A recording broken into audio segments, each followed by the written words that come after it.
Hello, hello. Welcome back to Earned Happy Endings and our week on Boundin. If you are a consistent viewer, you will know that we just went through our first act of Boundin, and before that, we had our introduction to films with heart. But if you are new, welcome. We're happy to have you. And I'll try to make things clear as we go, but I do recommend you watch those videos at the very least so you know where we're going. This one's going to be a bit shorter because the second act is the shortest act of the film, but in my mind, it's the strongest act of the film, and therefore the kind of most important because we're thinking about building a Pixar brand here, and this is where I think the film really helps contribute to that. So, during the first act, Lucky kind of narrated the story as it unfolded, but he outlined everything we were supposed to be feeling. He told us the morals we were supposed to be looking for. And so it was very, we got our hand, he held our hand throughout the entire first act. And it was kind of telling as opposed to showing. But it didn't really prove to the film's detriment yet because the film itself was happy at the time, and so the narration fit. So the second act is when the film gets sad, and this is where we get into a different world. But they know that. They are skilled filmmakers, and therefore the second act is actually the only act without any sing-song narration. Because we're entering into a sad world where the sing-song narration doesn't fit. But it's also where we have the strongest emotional investment because instead of being told how to feel, we are just actively feeling it. And the way they do that is through the expressive atmosphere. So, the second act starts with a disembodied hand arriving out of the blue to grab the lamb and take it away. So the camera lingers on the empty space that the lamb was in. We actually don't leave this space throughout the entire second act. And the lighting immediately turns to darkness with the story justification being that a thunderstorm is rolling in. And then while that happens, we hear an off-screen razor and the music slows down. So first of all, that off-screen razor, it's just worth it to note that we are left to figure out what is going on ourselves. So we can kind of assume the best or the worst about the shaving going on off screen, but that's not really what's important right now. The filmmakers want us to focus on the world. And the thing is, that's not separate from the lamb. It's actually intricately linked to the lamb because the world is changing along with him.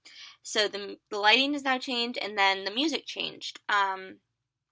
So we don't have the rhyming and the happiness of before. We do not have dancing fish here. We have a thunderstorm and puddles and darkness, and everything's bad. And so it's really a literal paradise lost. And so then we get the reintroduction of the lamb after this change, and once again, the physicality of the lamb says a lot more about his emotional state than anything Lucky could have sung to us. So the lamb before was very pompous and proud and held himself that way with the big fluffy fur coat. And now he is gangly and awkward without his coat, and he is ashamed of it, so he also does not hold himself proudly. He kind of hides himself. So we are very aware of how exposed he feels and how awkward he feels.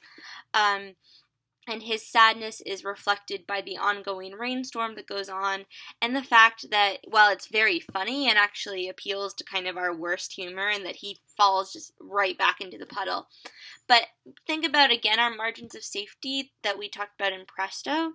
We feel a little safe laughing at this because he was so proud and pompous before that it's not too unjust to see him brought down a few pegs. But we're about to see that it's more than a few pegs and gets into the point where we actually feel for the lamb as opposed to wanting to laugh at him. So we have a moment of comedy, but unlike the comedies from before, that is not our sole focus. We are focusing on feeling for this lamb, and the expressive world is what is now doing that. It's also worth noting at this point that his friends are nowhere to be found. and the friends will only be brought in to laugh at him. So those are very shallow characters. We don't get to know them. Remember how Knick Knack has a shallow group to support him. It's kind of common in our baseline films that we have a shallow ensemble as opposed to a rich and interesting ensemble, because the difficulty with having a rich and interesting ensemble is you have to interact with them and build relationships. When you have the shallow ensemble, they can just kind of do exactly what you want them to.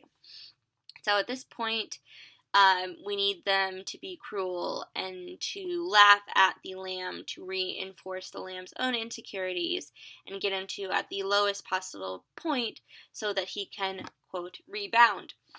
And so that's represented by him kind of crawling under a rock in the rain when everything is bad.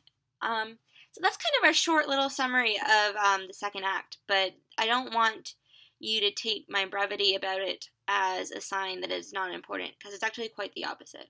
I think the expressiveness of Boundin is Boundin's greatest strength, and actually something I go back to just in my thought process all the time in terms of when I think about expressive worlds in Pixar and worlds that reflect the characters' emotions. We see that in Inside Out, we see that in Up, we see that in basically every Pixar film. And it's just very overt and very well done in Boundin. So it's worth noting, it's worth thinking about, and it's the biggest and strongest element added to Pixar's toolbox through Boundin. So let's think about that and celebrate that for now before we get into the third act, which is a little more problematic. But enjoy the world of Boundin for now, and come back and we'll talk jackalopes.